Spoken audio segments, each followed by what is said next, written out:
Hello, everyone. Welcome to today's webinar. We'll be going over the requirements for infants. There are 4 rules that we'll be going over, so there's going to be a lot of information. Bear with me a little bit here. The webinar will be recorded and posted on CPSC's YouTube, so be on the lookout for that. A PDF of the slide deck will be distributed to all registrants via email. Feel free to share that to anybody who couldn't make it. And a copy of the slide deck will also be available on the business guidance pages for these respective rules. If you do have any questions, please ask them through the interface. At the top, you should see a button for Q&A. We'll be monitoring those questions and answering them at the end of the webinar. Any unanswered questions will be addressed in the days following the webinar.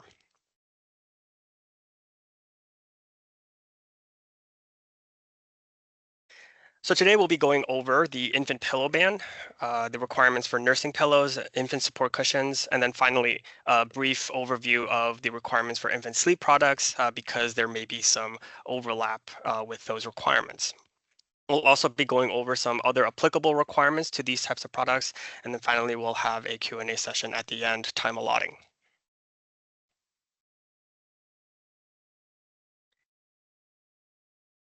The infant pillow ban. This particular ban can CFR section 1500.18 A16. This ban is essentially in 1992. The Commission's authority under the Federal Hazardous Substances Act allowed the Commission to ban any article known as an infant cushion or an infant pillow, and that meets certain features. Those features are as follows. It has a flexible fabric covering, is loosely filled with a granular material such as polystyrene beads, is easily flattened, is capable of conforming to the body or face of an infant, and is intended or promoted for use by children under 1 year of age. Regardless of the other rules that we'll be talking about today, this ban continues to apply, and the other rules discussed in this presentation are intended to address additional products that typically fall outside of this criteria.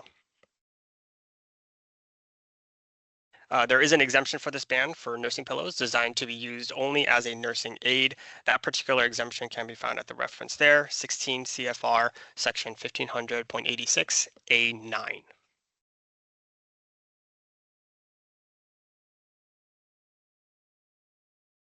All right, so next we'll be going over the requirements for nursing pillows. We'll talk about the definition, what is a nursing pillow, the general requirements, some of the performance requirements, and the test methods that you'll see there, as well as the warning label requirement. The regulatory requirements for nursing pillows can be found at 16 CFR Part 1242 and the Federal Register notice where you can find a lot of the discussion information and things like that, comment and response, that can be found at 89 FR 85388. So in this photo here, in the images here, you'll see the top are products that are intended only for nursing. The bottom examples are for nursing and lounging. Just a quick disclaimer here, these images may not necessarily show compliant products, only examples of what could be considered within scope. Just a heads up for importers and manufacturers for nursing pillows, the effective date for this final rule is April 23rd, 2025.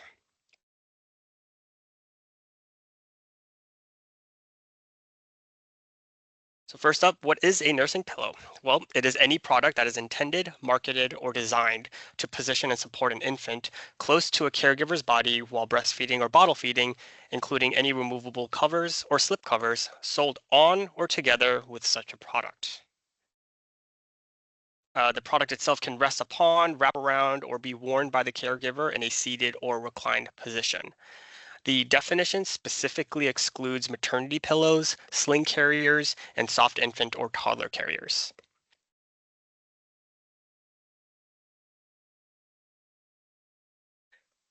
Next, we'll go over the general requirements for nursing pillows. You'll see 5 of them here.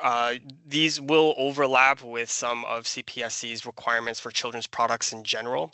So the first is going to be lead and paint. Next, small parts, hazardous sharp edges or points, removal of components, and permanency of labels and warnings.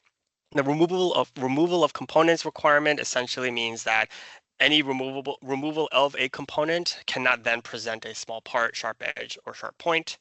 As for the permanency section, if it's a non-paper label, it can't liberate a small part, and labels have to be sewn in on all four sides if they are sewn in.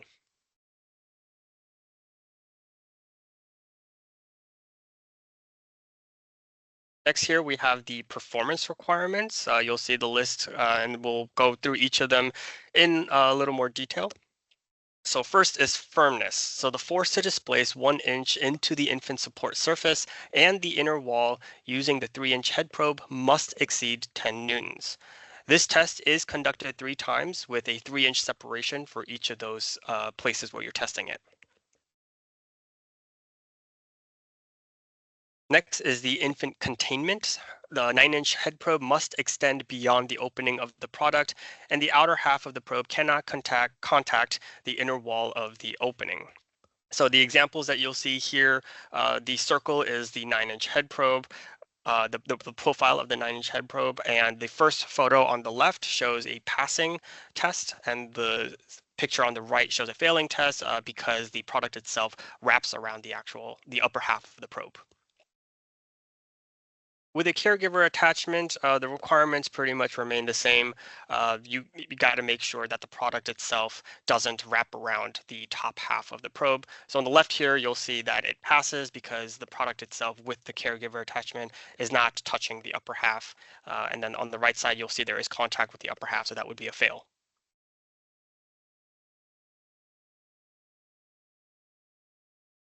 The next requirement is infant restraints. This is pretty straightforward. Nursing pillows are prohibited from having any type of an infant restraint. The seam strength requirement, so seams must withstand 15 pounds of force that is applied evenly over 5 seconds and then maintained for an additional 10 seconds. And finally, we have the caregiver attachment strength. So attachment components and points of attachments must bear 20 pounds of force, which is applied evenly over 5 seconds and maintained for an additional 10 seconds.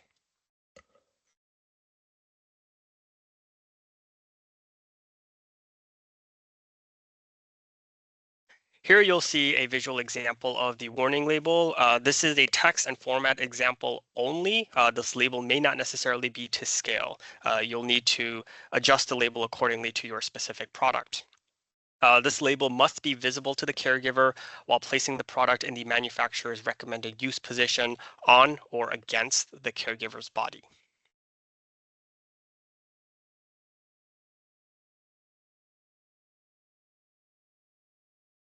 Next up, we have the requirements for infant support cushions. This rule is going to be effective May 5th, 2025. Similar to the previous one, we'll go over the definition, the general and performance requirements, and the warning label. And again, the disclaimer here, the images may not necessarily show compliant product, only examples of what could be considered within scope. The requirement for infant support cushions are found at 16 CFR Part 1243, and the final rule information is found at 89 FR 87467.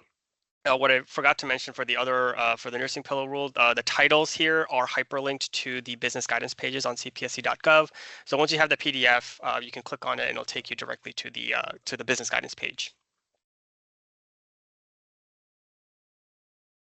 First up, what is an infant support cushion?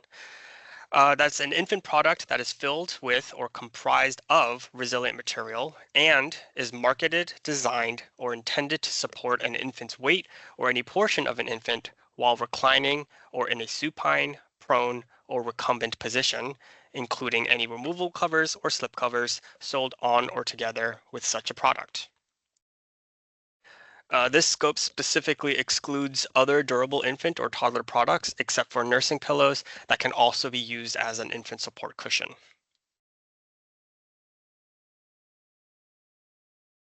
Similar to nursing pillows, the general requirements, you'll see a lot of these overlap with other requirements for children's products. Hazardous sharp edges or points, small parts, lead and paint, toys, removal of components, permanency of labels and warnings, and convertible products. Similar to nursing pillows, the removal of components essentially means that any removal of a component cannot present a small part, sharp edge, or sharp point. Non-paper labels cannot liberate small parts, and they must be sewn on all four sides if they are sewn in. And convertible products must meet the applicable standard in that particular mode. So the example, the reference earlier was infant support cushions that can also be nursing pillows. So if it's going to be used as both, then it has to meet both requirements in the mode that it is intended to be used in.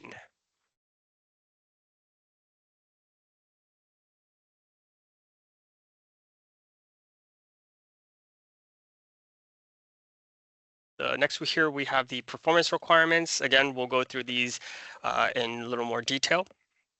Restraint, pretty straightforward. Infant support cushions are prohibited from having any sort of restraints. Seam strength. Seams must withstand 15 pounds of force applied evenly over 5 seconds and maintained for an additional 10 seconds. Bounded openings that allow the passage of the small head probe must also allow the passage of a large head probe. The maximum incline angle cannot exceed 10 degrees. For this one, the test gauge, the green that you'll see in the top photo there, it is to be placed in the manufacturer's intended but also feasible positions that the infant can be supported with that particular product. So if you look at the last photo at the bottom there, you'll see that the test gauge is being used both inside and outside the product because potentially it is feasible that the child will be resting or the infant will be resting on the product while laying on the floor or whatever the support surface is there.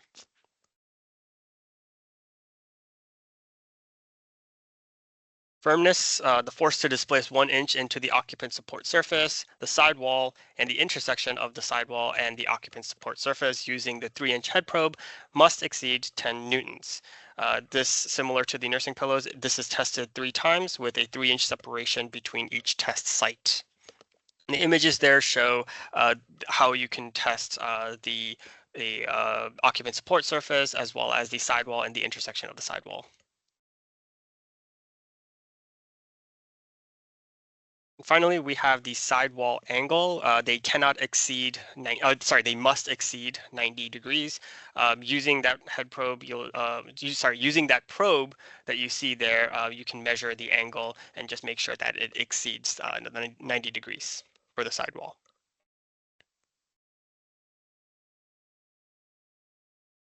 So infant support cushions actually have 2 warning labels that are referenced, one for a product without tummy time and one for a product with tummy time. They're essentially the same with a difference in one of the sentences, basically a reference to the actual tummy time. And again, these are text and format examples only. They're probably not to scale. You'll need to adjust it accordingly to your specific product. These warning labels must be visible when placing the infant into or onto the product in each recommended use position.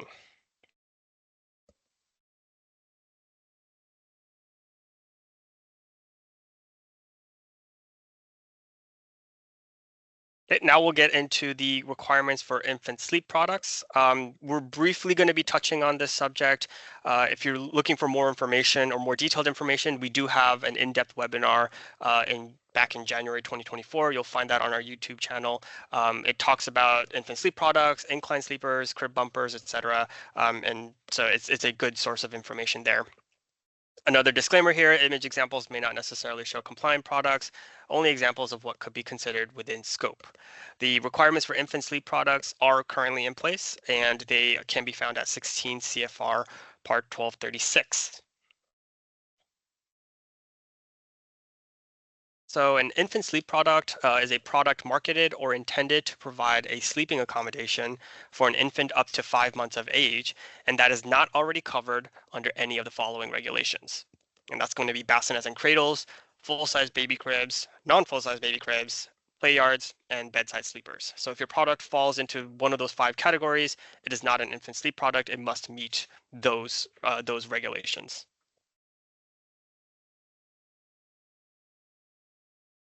So a brief overview of the actual requirements. An infant sleep product must meet the requirements for bassinets and cradles per 16 CFR 1218. That would include meeting the definition of a bassinet or cradle, which is a small bed designed primarily to provide sleeping accommodations for infants supported by freestanding legs, a stationary frame or stand, a wheeled base, a rocking base, or which can swing relative to a stationary base. And finally, they cannot have a seat back or sleep surface angle exceeding 10 degrees.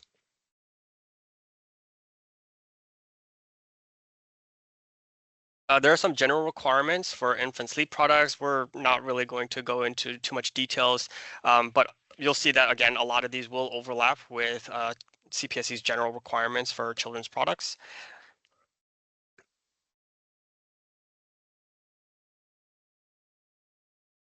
And then we have the performance requirements.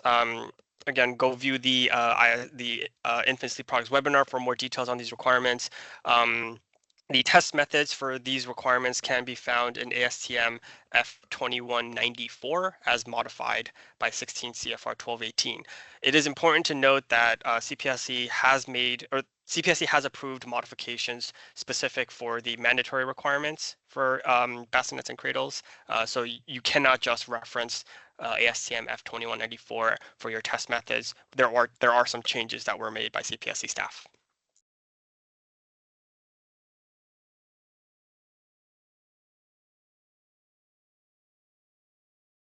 Infant sleep products do have warning label requirements. There's two in particular that you'll see here. Again, these are text and format examples only, not to scale. The left label is the warning label that is to be on the product, and the right label is for products with pads, and that should be visible when the pad is removed.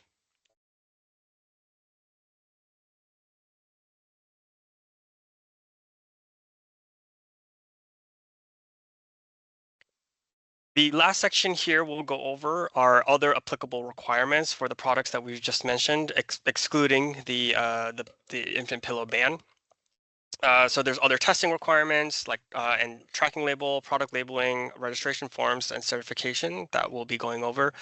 Much of these requirements are found in their own own statutory and regulatory sections. The two in particular that are of importance here would be 15 USC section 2063A, as well as 16 CFR part 1130.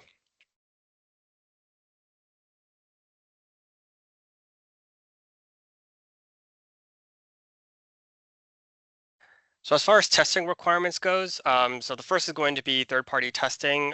Essentially, all children's products must be tested for compliance with the applicable requirements by a CPSC accepted laboratory. A list of those laboratories are found on our website, cpsc.gov/lab search. Just a quick reminder that these laboratories are accredited per rule. So it doesn't necessarily mean that they're listed and therefore they can do the test. You do have to double check to make sure that that laboratory is accredited to run the particular test that you're looking for. Children's products that are in continuous manufacture, meaning that there's a batch of them made either every month or some kind of period, are subject to the periodic testing requirement, which means that they do need to be tested every 1, 2, or 3 years, depending on the supporting information available by the manufacturer or the other responsible party. Typically, this is going to mean that the children's product is going to need annual testing, or annual retesting, rather.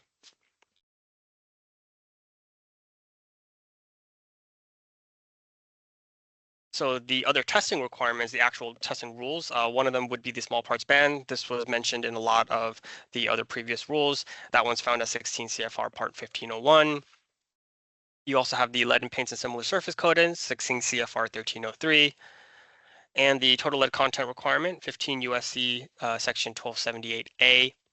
And for some of the products, you'll may have to run the test for phthalates, which is at 16 CFR Part 1307. Those references will tell you all the more specific details about the requirements, and each of those are hyperlinked to the business guidance page talking in more detail about the particular requirement.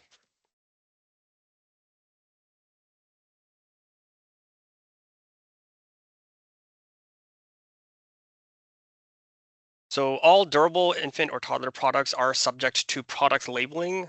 In particular, there are two that are going to apply. So there's the tracking label requirement, and then there's a specific product labeling for durable infant and toddler products. This chart will tell you what those requirements are and where they need to be placed. Essentially, the 5 requirements are going to be the name of the manufacturer or private labeler, the date and place of production, cohort information such as a batch or run number, the manufacturer's contact information, which is going to be US address and phone number, and then finally a model name or number. Manufacturer does include importer, so importers can be used interchangeably with manufacturer as far as this table is concerned. Numbers 1, 2, and 3 are part of the tracking label requirement, and then numbers 1, 2, 4, and 5 are part of the durable product marking requirements. And again, you'll see which requirement needs to be in which location. All 5 will need to be on the product itself. The first 3 needs to be on the packaging, and then 1, 2, 4, and 5 need to be on the product, the postage paid product registration card, which we'll go in further detail shortly.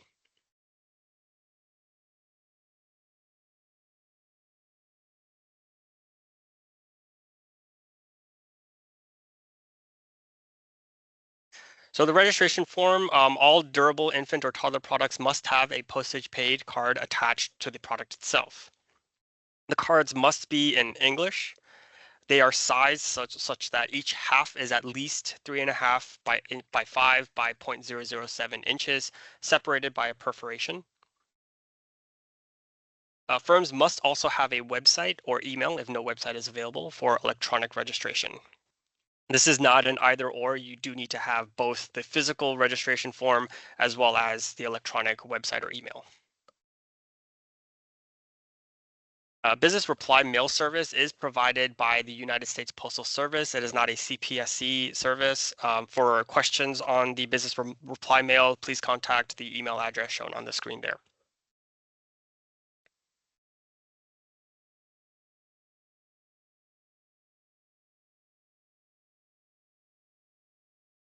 So here's a visual example of the front and back of the registration forms. The content and the format for registration forms can be found at 16 CFR section 1130.6.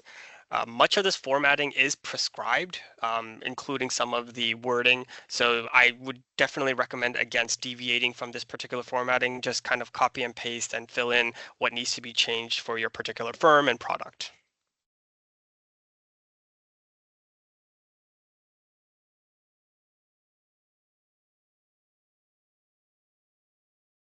Last but not least, we have our certificate requirements. Every domestic manufacturer or importer of a children's product must issue a children's product certificate based on passing test results. Importers are going to be required to electronically file certificate data as of July 8th, 2026. And for products entering the U.S. commerce from a foreign trade zone or an FTZ, that date is going to be January 8th, 2027. So this is an update to the certificate requirement. The final rule has already been posted, so these are just pending those effective dates. There is no required template or format for certificates. We do have illustrative examples for certificates that are available at cpsc.gov/CPC. However, one thing to note that e-filing or the electronic filing that will standardize how data on certificates should look, including citations, testing exceptions, and lab identification. So if you have questions about that, please contact or please go to the website cpsc.gov/e-filing. There is contact information if you have any specific questions for the electronic filing. As mentioned, there is an update to the certificate elements themselves. So the 7 elements that everybody is familiar with are changing slightly. We'll go over that in a few slides here.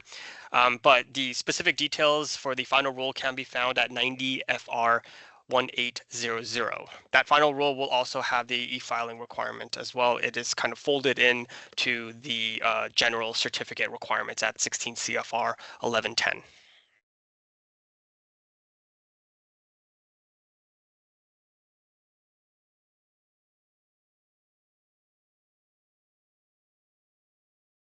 All right, so here are the 7 elements that most of you may be familiar with. These are the current certificate requirements. So number 1 is going to be identification of the product. Number 2 is citation to each consumer product safety rule. 3 is the identification of the importer or domestic manufacturer. Private labeler can also be used here. 4 is going to be contact information for individual maintaining test results. Number 5 is date and place of manufacture. Number 6 is the date and place of testing. And finally, number 7 is going to be identification of the testing laboratory. Now, as I mentioned previously, these will be updated with the final rule, and that is going to be effective July 8th, 2026. The changes are: the first one, identification of the product, will now require a unique identifier, such as a GTIN, a SKU number, UPC, something like that. So you'll need a specific code or something more specific than just a description of the product. The responsible firm information for number 3 will now require an email address in addition to the firm identification by name, mailing address, and phone number. The place of manufacture will require the full information for the manufacturer's name, full mailing address, email address, and phone number. So it's no longer just going to be a city, state, province, country type thing. The laboratory information for number 7 is now going to be merged with the place of testing in number 6. And finally, for a new 7th element, there's going to be an attestation paragraph. It's essentially just a few sentences that essentially say that you're certifying that this is all true. And the more details on that is found in the final rule at 90 FR 1800.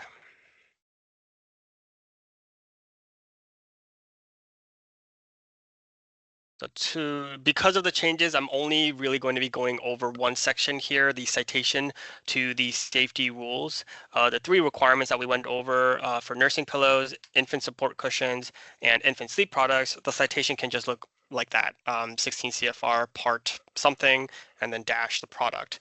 You can just put that into your the section number 2 for your certificate. What you should not be including in a certificate are 16 CFR Part 1130 for the consumer registration of durable infant or toddler products, as well as a citation for tracking labels. These should not be included in the certificates. I believe for e-filing purposes, they will not show up if you try to look for these particular citations.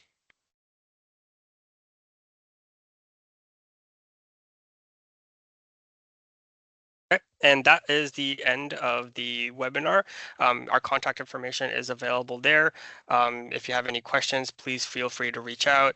We do have the regulatory robot at business.cpsc.gov/robot.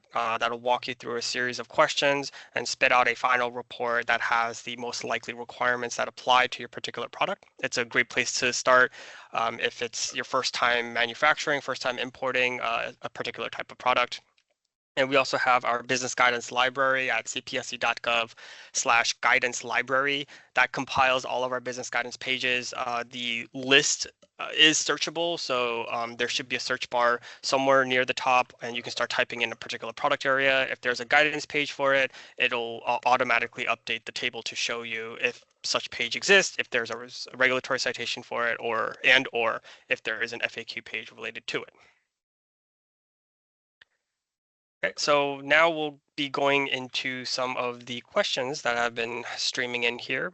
So the first question here, is the ban including infant body cushions used in strollers?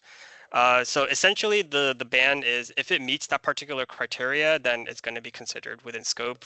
So for those particular details here, let me just pull it up. So yeah, if it meets all of these criteria, it's essentially considered an infant cushion, infant pillow, or similar product that is covered under this particular ban. So I can't speak to this particular product, but you'll just have to take a look at whether your particular product meets all of those criteria.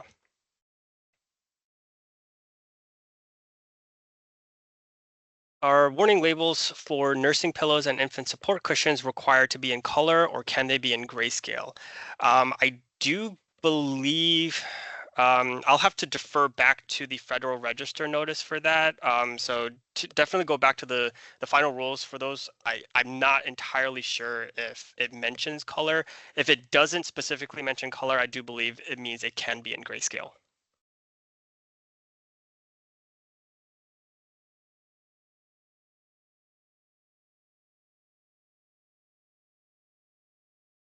All right, next question here. ASTM F2050 accommodates handheld bassinets and cradles.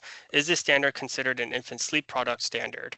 I don't believe they can be used interchangeably. The infant sleep product requirement specifically calls out, what was it, F1218, or sorry, 16 CFR 1218, which specifically calls out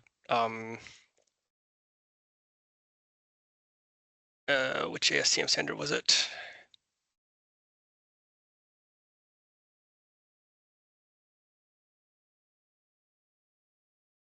All right, so it specifically calls out ASTM F2194. So the ASTM F2050 could not be used interchangeably with this particular standard because the regulatory requirement is that you meet the bassinet and cradles requirement, which is 16 CFR 1218, and that references ASTM F2194. Do Jiminy products fall under the scope of infant support cushions? You're gonna have to unfortunately make that assessment, comparing it to the particular definition for infant support cushions. So here it is again. Infant support cushion is a product that is filled with or comprised of resilient material and is marketed, designed, or intended to support an infant's weight or any portion of an infant while reclining or in a supine, prone, or recumbent position. So essentially, if your product is intended to support an infant while lounging, essentially, then it would likely be considered an infant support cushion, and that's kind of the recommendation that we would have. Take the conservative approach. That way, if compliance of your product is called into question, you can say that you've already had it tested, or rather, you've already subjected it to this requirement and that you comply.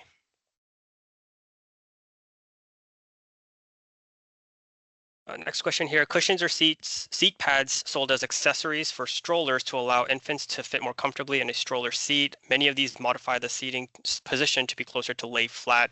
Are these in scope of the infant sleep product rules or the infant support cushion rule? I do believe that one is going to be the infant support cushion rule, because it's not specifically intended for sleeping accommodation. So I would say, yeah, that would be an infant support cushion rule. Will this presentation be available? Yes, this webinar is being recorded. It will be uploaded to CPSC's YouTube. And a copy of the slide deck will be provided to all registrants, and they would also be available on the business guidance pages for nursing pillows and infant support cushions. The warning content confuses consumers for products such as supports used in infant swings, high chairs, strollers, bouncers, and other similar products because it states to only place the infant support on the floor. How is CPSC addressing concerns and advising the test labs? That is kind of a use product question, unfortunately. We can only speak to what the requirement is in the final rule. If you do have a specific question about that, please email us and we'll be able to get back to you on that one.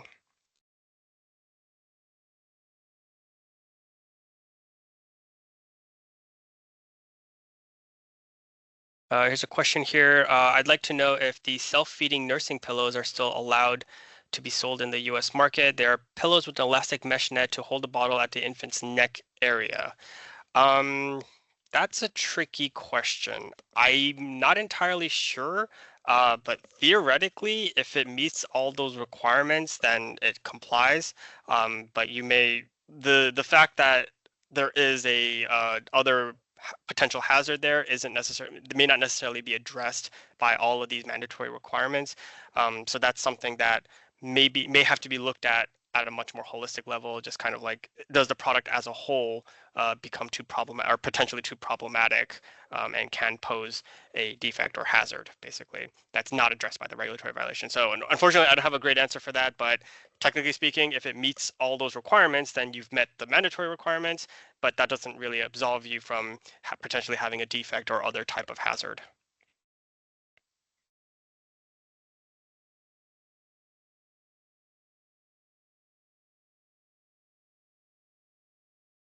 Can modifications to the infant cushion label be used if the product is not for use on the floor and the user is instructed not to use on the floor? The statement for use on floor only is a contradiction to proper use of the product. Unfortunately, I do believe the warning labels are the content for the warning labels are prescribed, so they're specific text and sentences. Double check to see what it actually says in the final rule, but to my recollection, that the warning label is the text for the warning label or the content for the warning label is prescribed.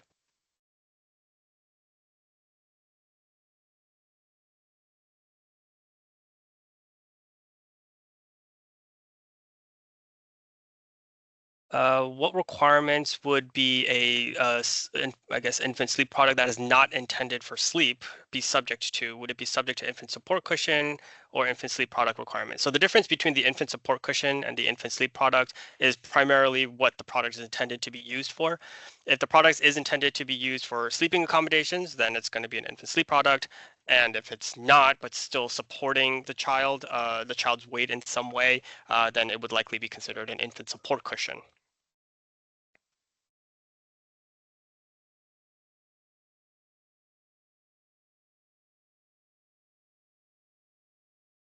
Okay, we have a question here. In the infant support cushion rule, several sections within the test method use the term feasible.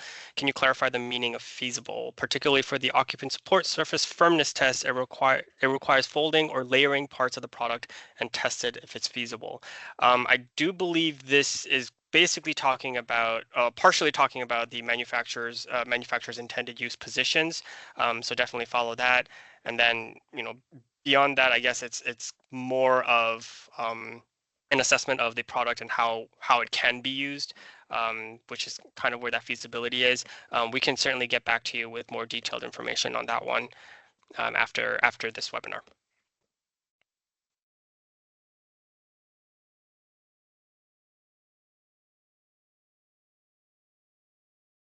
All right, it looks like there are a couple of questions here in the chat. All right, so the infant support cushion states that playmats are covered by the standard. Does this include half-inch thick foam floor mats that essentially serve as a playroom floor mat and is marketed as a playmat or a large playmat?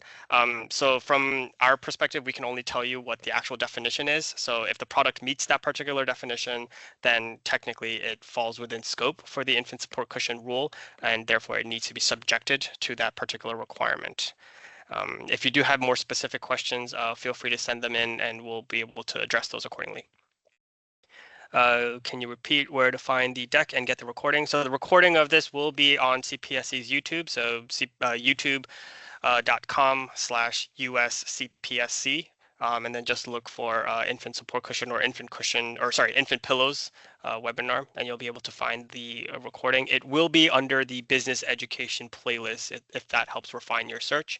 The slide deck in PDF form will be emailed out to all registrants, and it will be available on the business guidance pages on cpsc.gov for nursing pillows and the infant support cushions, as well as the specific link to the recording.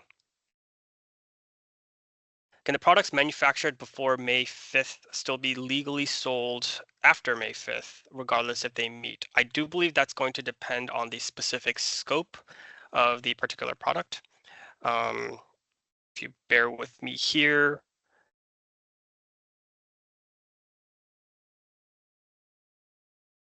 So the requirements for nursing pillows, sorry, that's going to be nursing pillows, not infant support cushions. So for infant support cushions, is going to apply to products that are manufactured after May 5th. So because that's the because that's the final rules effective date scope for products manufactured after. If it was manufactured beforehand and you can show proof that it was manufactured beforehand, it does fall outside of the scope. And that's going to be the same for nursing pillows and infant support cushions. I believe they're both under the term used as manufactured after such and such date.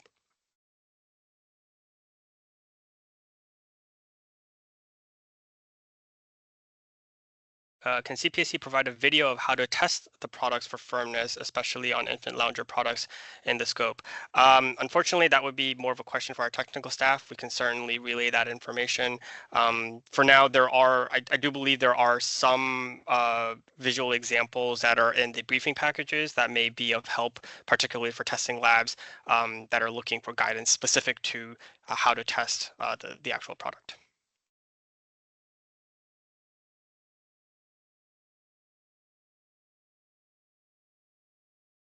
So there's a question here: is the maximum 1.9-inch height part of the requirement? I'm not entirely sure what that requirement is referencing. Please feel free to send us an email with more detailed information, and I should be able to get you an answer on that one.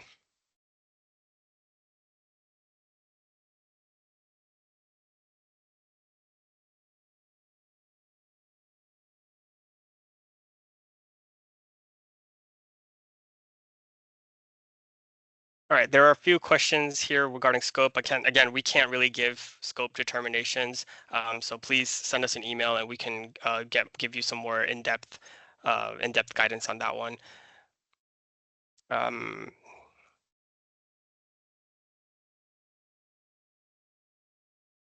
Okay, again, there's the testing question. Like, please, yeah, send us an email and we can give you some more detailed information.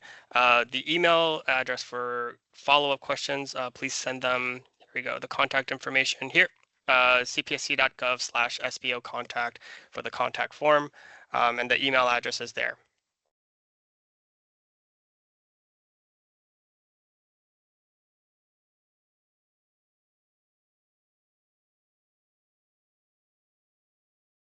And I think that just about wraps up all the questions that we had.